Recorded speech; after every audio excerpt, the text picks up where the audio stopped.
All right, everyone. Welcome to Monday, May 29th's call. We're almost halfway through our year. Wow. I know, Anne, right? I am in awe of how fast this year is going. Excuse me.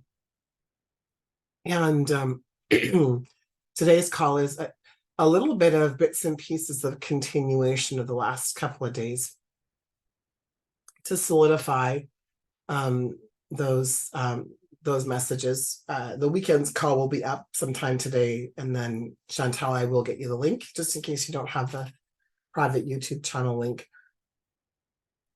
because there was some pretty amazing aha moments over the weekend around the energy of our businesses and having conversation with our businesses and asking our businesses not what I would just like to create and manifest in a day for the day, which I've done, but to actually ask it specifically what it wanted to manifest the rest of this year for revenue. So I went through any products or services that maybe I was missing. I asked it about marketing. I asked it about sales. I asked my business about its preferred ideal client. And a lot of it was similar. There was some key differences where Ranchel's personality had made a decision about something, and the energy of the business showed me something a little bit different. And as a reflector, I don't have that same gut response that a lot of people have with yes or no. Mine is more of a contemplation and then using different tools, as I shared with all of you last, maybe it was on the weekend. And so everyone will have their way. But with you, if you ask a question and your response is that you don't know, what I want, the guidance today is just to know that that is correct. So you can say that I don't know, and that is correct. Your brain doesn't know. And so the moment you hear yourself think or say, I don't know, two things. Say, this is correct. You are correct. You don't know. You're giving yourself, I guess, the kudos for not knowing, because you're right. Your brain, your ego, it doesn't know. And the second piece is, it is a great indicator that you're speaking to like your personality, like the ego part of yourself, which you don't know the answer to, because if you did know the answer to, then you would take action and take inspired action or action on it. And so I was just guided to remind you of that. And one way that my coach used to say to me is, well, what if you did know? Another one he used to ask me was, well, pretend that you know, Ranchel. And then a third question he would sometimes ask me is, just make it up. Just make up a story. And what I started to see was that my making up the story, like I'm just making it up, that was actually my divine self, my creative part of myself, trying to have her voice, or actually I'll say their voice, heard. And as I started to flex that intuition, that muscle, then and I would have difficulty, I would ask for a symbol. Just show me a symbol, like show me, like help me see something in my head, a symbol or something. And I would see something, and then I was taught to ask the question, and the most obvious story behind that, or the most obvious thing around that is, or the most obvious reason for this symbol is. And again, it was teaching. It was a process for me to teach. And so sometimes it would not make any logical sense, and sometimes it would make perfect sense. So for example, might see a key and I was like, oh yes, well, a key, that obviously means it's a key for something, right? And it's a key to a door, and behind this door is everything that I want. And this door is really big, and it's wooden, and it's old, and it's cracked, and it's heavy, and it has that really like antique look. And then I would just start talking out loud and allow my imagination just to run rampant, just what, and that means, and oh, there's a little, a little peephole like the older ones, and that means I can see it. I just allowed myself to play. I allowed myself to play. And so that can be a way. And the third piece is, when we feel like we don't know, it is a form of protection. It is a form of safety and security that our brain wants us to remain safe, right? For fear that it's like when when we used to leave the cave and we didn't know what was going on, right? Like you would, come out and you just never knew what predator was going to be there. And so there's part of us physiologically in the amygdala that is still looking for the predator, right? And so that's kind of like when you see, and not everyone will feel this way about spiders. If you see a spider, it kind of makes you jump.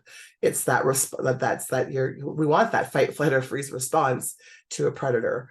Although, it's now spiders, at least in Canada, won't, we have some that will bite you, but it's not like a tarantula or some other poisonous spider in other areas, right? So there's a logical reason for everything. And was guided to share that with you. And then as I was contemplating this morning's call, and I've been really finding myself in two very specific places in my own business, which is creating strategy from a different place. And so I decided to, long ago, I think I might not have shared this, long ago, like years ago, I had this thought about what if the chakra system was connected to the marketing funnel. And so typically in a marketing funnel, and I have it over here because it's, so I'm going to look over to the left. So in a typical marketing funnel, what they tell you is that you start at the top of the funnel where you're building awareness, or some people say discovery. And then the next part of the funnel is where you're building interest. And the next part of the funnel is you start building engagement in your marketing funnel, and that's people will start considering working with you. And then the next part of the funnel is the purchase, right, where they purchase from you. And the next part of your funnel is retention. And this is, be marketing, it could be marketing funnel, and it could be also your sales funnel. Same words, but different processes, systems within it. And I started to think about, what if the chakra system was related to that? And about 2 weeks ago, I was given the download finally of, yes, the marketing funnel is absolutely connected to the chakra system, but it's not connected in the row, meaning the root chakra isn't about retention, as an example. And so with that, if we could release some of the worry and some of the doubt and some of the fear and some of the judgment around the patriarchal systems that are in place right now. So if I use the marketing funnel, sales funnel as an example, and we could look at it through the lens of who we are becoming.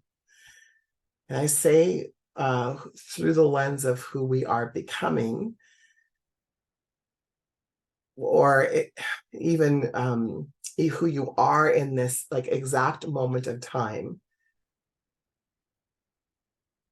There'll be some really, what's the word that I was given this morning? Fantastical things will unfold.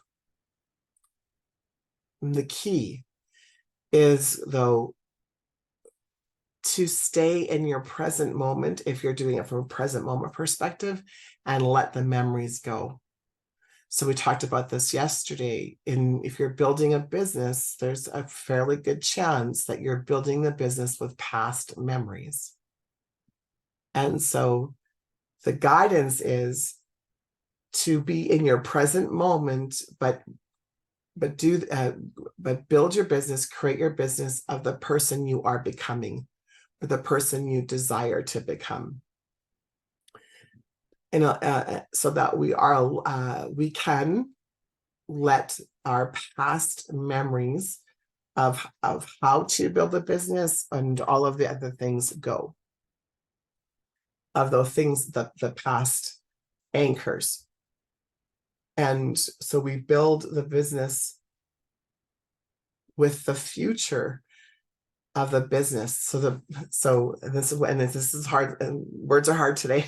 So because it's like we're building, the business is asking to be created from its future place, not from its present place. And chances are you are building your business in the present with past. And it's a shift in mindset. And don't worry if you don't, quote unquote, get it right away, because your logical mind will want to understand what I'm talking about and how to do this. And this is a subconscious piece. So you may feel that you might need to listen to this a few times over, right? And hang on, pardon me, I'm just going to blow my nose here.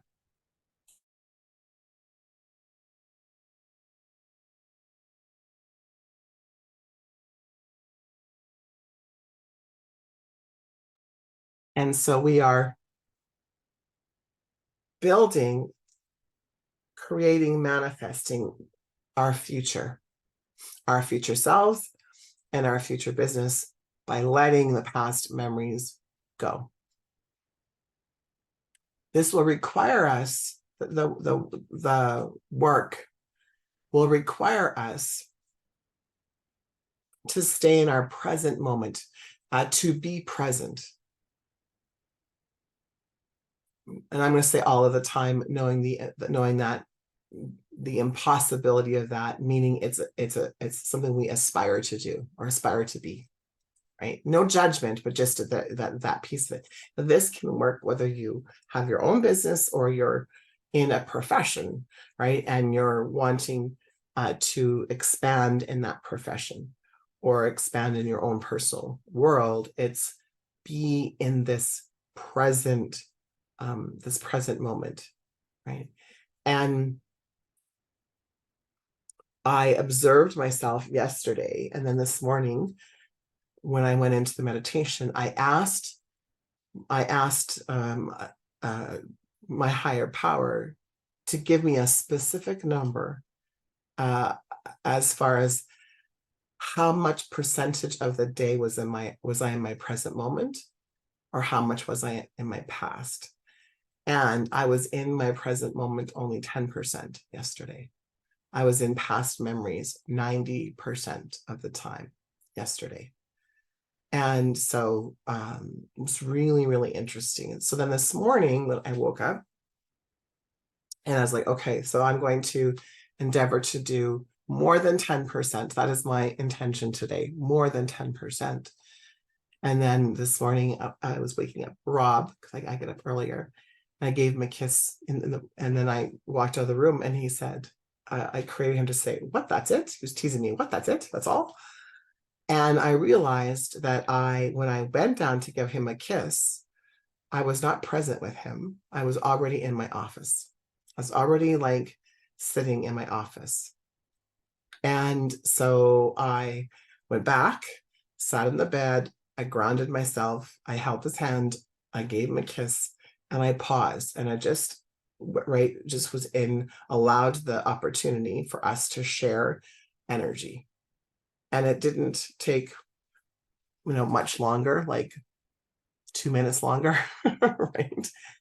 And I could feel him just as this sigh, and he goes, oh, wow, that was really nice. And so then I came into the office And it was a beautiful reminder for me of when I'm in my present moment, the effect I can, the influence, the impact I can have, right? Not only for myself, but for the people around me. Which then leads to the conversation. So that's connected to yesterday's conversation when Karen had shared that she'd realized that when she's posting social media, right, she's posting from her past memories and not in, again, in the present moment, or not in what we would say from the place of what our business wants to manifest or what we want to manifest. It's a person, like, right, as the divine self. And the profundity of this is huge,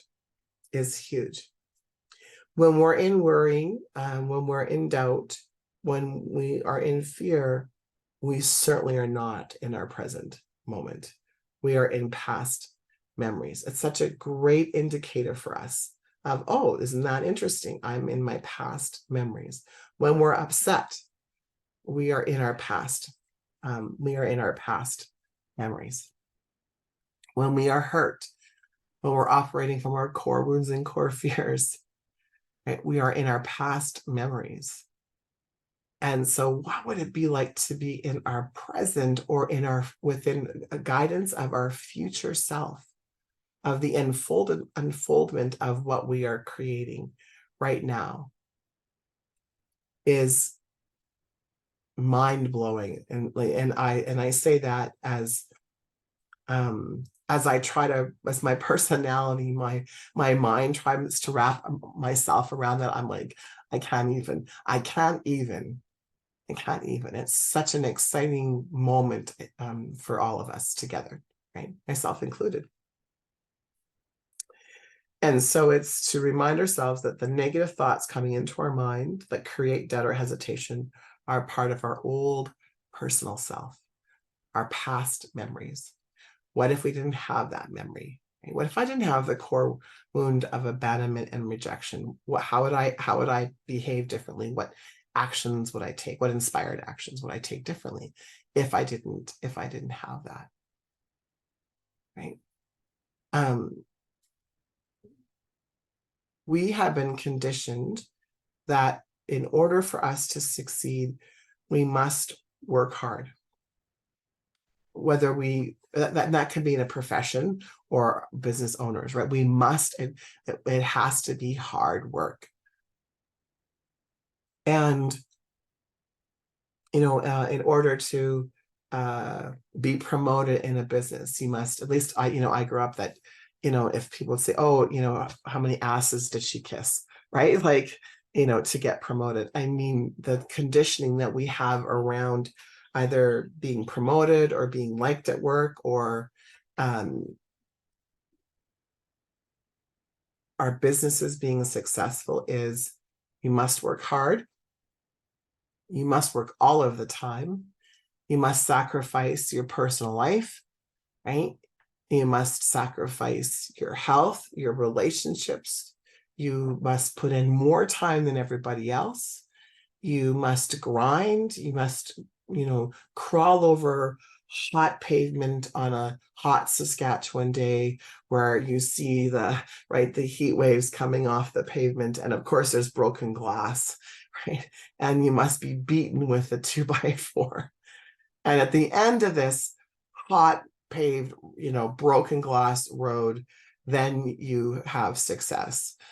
And, and great. And you're like defeated and depleted and broken. And then you can have success.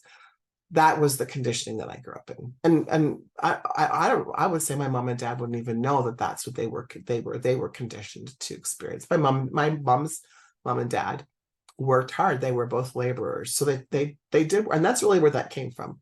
Labor work, right? You're in the fields and you're toiling with the soil, and you have the horse or the donkey pulling, and you're living in a sod house, and it's hard work. Hell yeah, right? And you had to work physically hard. You had to labor. I mean, they call having a baby labor for a reason, I'm sure. And so what if it didn't have to be that way now? What if it could be simple? We've made some huge technological advances in life. So what if we could make those same technological advances and let go of the past memories and let go of the conditioning of our ancestors, and like my dad's family was, what I understand, was wealthy, and they weren't well liked. So there's that conditioning of, if you're wealthy, then you're not well liked. If you dress well, people call you a snob. And I mean, we all will have our own past memories, our own stories of things like that, that are being allowed. So I will say, at an unconscious, subconscious level, but now that we're aware, now we're allowing it. And this is the key. Now we are aware, and so now we are allowing it. So the awareness piece is absolutely as important. And then what's next for us, right? What's our next step in that piece? And so what would that look like if your profession, if your career was easy? It was simple. It was, and whatever words you want, fun. What if we allowed that to happen, right? What would that mean for you if you could create and manifest the profession or business that you wanted, and you actually didn't have to work hard? And for some of you, you'll be like, yeah, oh my God, that, yes. And then there is an unconscious part of you that's a yes, but that's not possible. I don't know how to do that. There's no magic. Like there's a whole bunch of yappets that I can feel. And so these are so beautiful. The yappets are incredibly important for us to contemplate, to think about. What if that wasn't part of our story? What would that look like?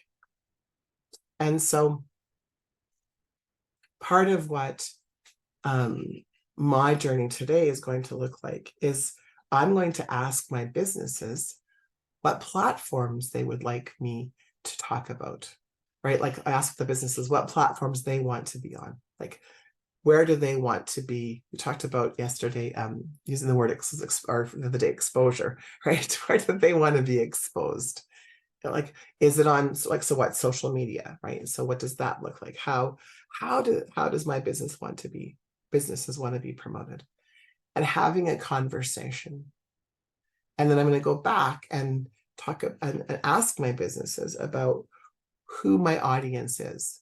I already think that I have a very clear, like Ranchelle is very clear about that, but was that divinely inspired? I think so, but there's doubt, right? I think so. My mind isn't saying yes or no. So it's just an opportunity for me to go, is this the audience? Now, the other piece that I want to talk about today was, in the world of marketing, what we talk is the buying cycle of someone, and we've talked about this before, so this isn't necessarily something new, but you have to listen to it with the lens of letting go of your past memories. Typically, people need to see something 15 times before they say yes. So where are you at in your business on their journey of saying yes? So are you promoting to that person, your ideal client, when they're close to a yes? Or are you promoting when they're just in awareness, they just woke up and realized that they have this problem, and you're speaking to them at the beginning of their journey? Because the words that you use will be different. the language, the words, the vibration, the frequency of what they're looking for at one point will be different than another point. And there's no right or wrong, and you don't have to just do one, but I would be in awareness of when you're putting stuff out, like which one of those are, sorry, words are hard to, words aren't hard. Let me rephrase that. I'm going to delete that. English, please. We're being guided to be in awareness of what we're posting and what part of their journey are we speaking to. Because if one day you're speaking to them in one part of the journey and the next day you speak to somebody in another part of the journey, there's a disconnect for some of the audience. So there's not a right or wrong, but what I was guided this morning was to be in awareness of that. Does that make sense? Right. So if I'm speaking to someone in my world, yes, Karen, that different platforms will be in a different place in the journey. Exactly. Right. Yeah. And so if we even think about like our group here together, when we found each other, and I'll say it that way, when we found each other, right, you might have been, some of you actually might have been at the end of the journey in the sense of purchased other programs, a little bit more skeptical, not really liking buzzwords. Lots of people made promises to you. You might have tried a million things and none of them worked, or maybe not a million, but 5 to 10 things, and they didn't work. So if that was the case, then you're more cautious, right? More skeptical.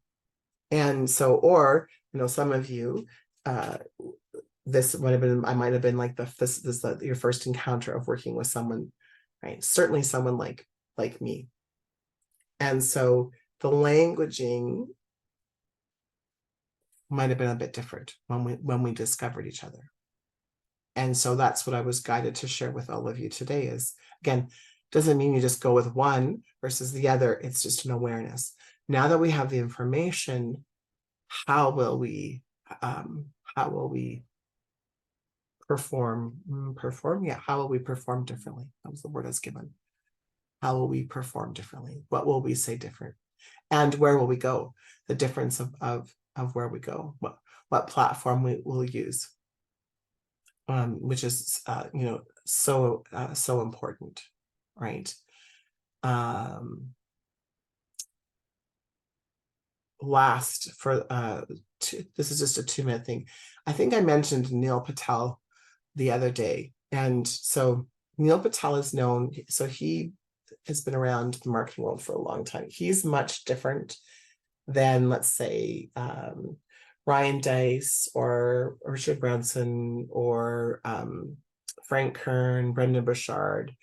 He's very different. He has a digital agency, and he focuses on, his company is known for SEO. He is like the SEO king, right? #1 kind of thing. And what I'm really admiring about his work is the simplicity of the work. And he's so to the point. And I want to share this with you just real quick. I'm just going to grab it because there was an email that was sent to me, and I just went, I love this. Wouldn't it be cool? And so on my phone, it shows up my phone. And so the subject line is how to do omni-channel marketing in, and then like ... because it's a longer title. And so I open it and it says how to do omni-channel marketing in 2023. So that's the subject of the email. Here's the email. All good marketing channels eventually get competitive and more expensive over time. So the only solution is to leverage multiple channels. Even if one marketing channel isn't as good as it used to be for you, something is still better than nothing. Here's how you win in the omni-channel marketing race. It's a link to a video he did. Cheers. and then his name, Neil. P.S. Here's why you should incorporate giving back in your marketing. And it's a link. P.P.S. Here are some essential tips for marketing a small business. And it's another link. Now, so he's all about search engine optimization. All of those links lead back to his website, which is, that's what SEO is about, right? So more traffic. This is I receive hundreds of emails a day. And because when I was in the sales and marketing world, I'd be like, what's working and what's not working. What I love about this is it's really simple and it's to the point. And if I want any information, I can find it easily by going to his website. And so he makes it smooth. And he gives me the answer. He doesn't just stir the pot and give me like, okay, like your life really sucks, Ranchelle, and so I know you want, your life sucks. And the only way that you're going to have your life not suck is to buy my products and services. He doesn't do that. He gives you like real life solutions. You click, you go to the website, or the YouTube channel, and it's like 3 tips. So if you wanted to model something, I think that this is the way that our marketing goes. Now, it's from a divine masculine in the sense of it's action oriented, right? Here's how you win in the omnichannel, and you go to the omnichannel. Thanks, Kim. Omnichannel 1. Here's why you should incorporate it, and here are some essential tips. He's giving 3, so 1 in the main body, and then a PS, which is a tip, and the PPS, which is a tip. So from an email marketing perspective, that's what you do. What's the one thing you want to get across? You put that in the main body. And then the PS is always like, here's another thing, and your PPS is, here's another thing. All of them have call to actions. None of them feel sleazy. He's all about give value, give value, give value, give value, right? And so he's telling you exactly what to do, or how. So in this one, part of me is telling you how to do it. Here's how, right? So here's how, here's the language in the body. Here's how you win in the omni-channel marketing. In the PS, here's why you should incorporate giving back in your marketing. And the third one is, here are some essential tips. So it is really clear of what you're going to get, right? What you're going to get when you go. And then he tells you what to do. Now, if you want to know how to do it, he's not holding out, but to tell you how to create an email marketing campaign that works, as an example, it would take too long. So here's the gift I was given. If it's going to take longer than 10 minutes or 15 minutes to tell them what to do, and it's the how to, that's when people would hire you. So it's not about holding out. Do you feel the difference in the energy? I couldn't possibly teach. Well, that's not true. I could teach the surface level of something called the profit formula, or I could teach, not the surface, but I could give high level content from the profit formula, or a high level sales content all day long, 5-10 minutes. But if you wanted, if someone wanted to know like exactly step by step, what's the script? How do I do this? How do I do this? How do I do that? I couldn't do it in 10 minutes. And so the gift that I was shown is like, Ranchelle, if you're going to do something like this, give the 30,000 level foot perspective for free. That's the whole entire, to create the interest. So if we go back to our marketing funnel, right, to create the awareness. And then if people want to hire you, right, then they will hire you. So you think about that from your perspective of your business. What could you tell? What could you share with your audience, right, of what to do? So could you give them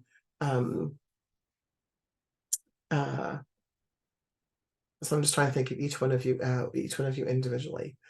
So Karen, for you, and probably everyone individually takes us forward to 8:35. So I have time, so but to stay for a few more minutes. But for Karen, for you, it would be your ideal client who's, laying in bed and experiencing a thing. What is something that you could just share with them, like practical, like how to's or how whys, right? So that they would start their journey of energy healing, finding frequency, right? What are some of those things that you just do naturally that you could guide people? Anything longer than I think than 5 minutes for you, like anything that's right would be like yours might be a 5-minute thing. Anything longer than that, they're going to need your guidance, need your assistance with, right? Need that energy healing. And so, and even answering questions like what came to me with yours was, that people, well, I'll just do this myself. This is true. You're right. If you're an energy worker, you absolutely can work on yourself. And why doesn't it work? Why is that not effective? You could answer that. Yes, you have the skill set, you have the ability, you have the gift, and typically energy workers cannot heal themselves. Maybe not the best verbiage, right? But typically they can't. Well, why? Right? And so you could answer why, because I know you know why. Right? And so a newer energy worker might just think, oh, right, I'll just think, right? I'm a Reiki master. And I can certainly feel Reiki when I do it on myself. It is not as profound if I was to do Reiki on someone else, right? It does not have the same effect. And it doesn't mean that I suck. And for the longest time, I thought it's because I sucked. Right. And it has nothing to do with that. So each one of you, has something like that. Those pieces, Tasha, those, and I know you have to be careful with what you're posting, but certainly that video that I sent you with regards to leptin, and how many people are diagnosed with hypothyroidism and think that because once their medication kicks in that they're going to lose the weight that they gained, and they actually won't, and they won't because their leptin hormones are also off, right? And so that's a great post, right? Just like that won't happen. You might lose 5 or 10 pounds, and you might have gained 60, but you won't lose the rest of the weight because of that, right? And Karen, another post that's something, and I just came to me for yours, is why we need the combination of both the medical world and the energy world. And you are an expert in that. You are an expert in that, right? Of using both. And so it's not one or the other. It's like throwing the baby out with the bathwater, right? So those are other pieces, right? So those are just different things that have come, that came through this morning in my meditation. So thank you. Just gonna pause here for a moment. I realized I wasn't breathing I was breathing really shallow during that time.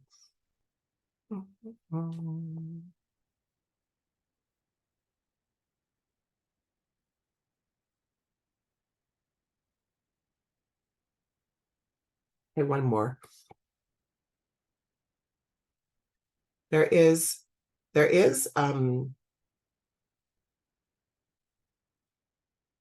a saying out there that people need to know you, like you, and trust you before they buy. And part of that is true, right? They need to, what they need to know is that you can relate to them. That's what they need to know. That you've either had their story, right? Or parts of you still might be living their story. And I think the main difference right now in the switch, what I'm seeing in like the globe, in the collective, is that it used to be that you had to be past and through your story, right, before you could talk about like how people, not the greatest words, but, and what I'm being shown is that people are happy to work with you, even if you are still experiencing some of the same things. Right? That's been my experience, right? I've always been really clear with everybody.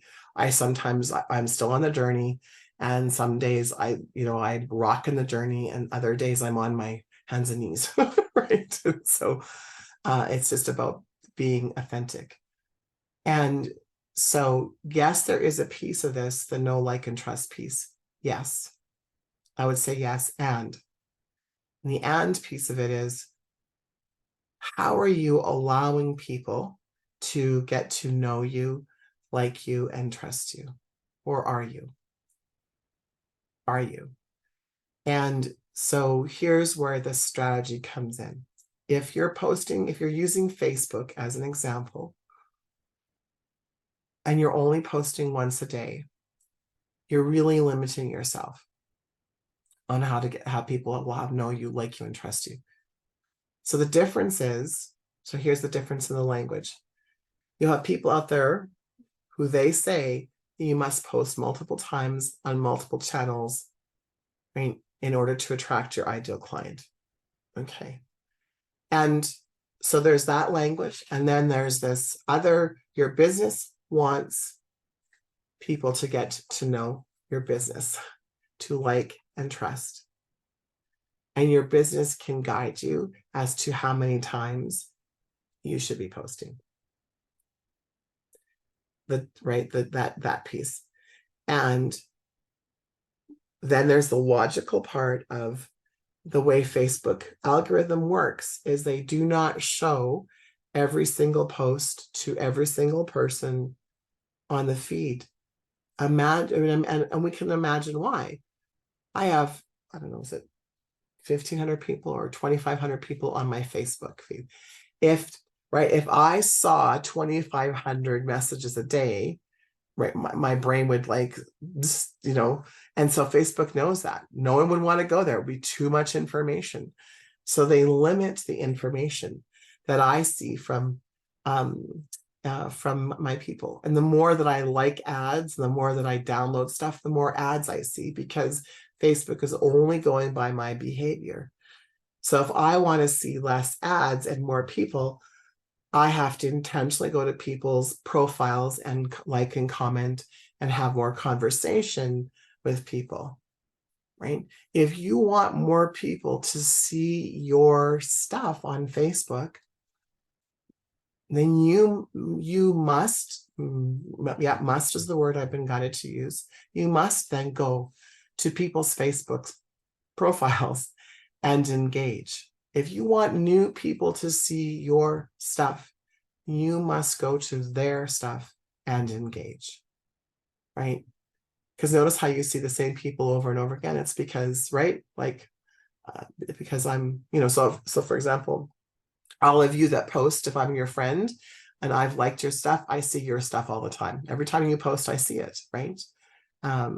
And I might not see, if you're doing 3 posts a day, I might not see your second and third post until the next day or hours later or 3 or 4 days later, but I see it because I'm engaging with you.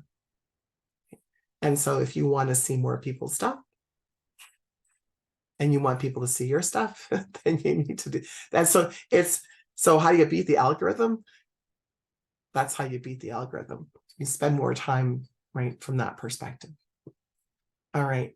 Let me just stop the recording. Thanks again for staying long, everyone. I appreciate you.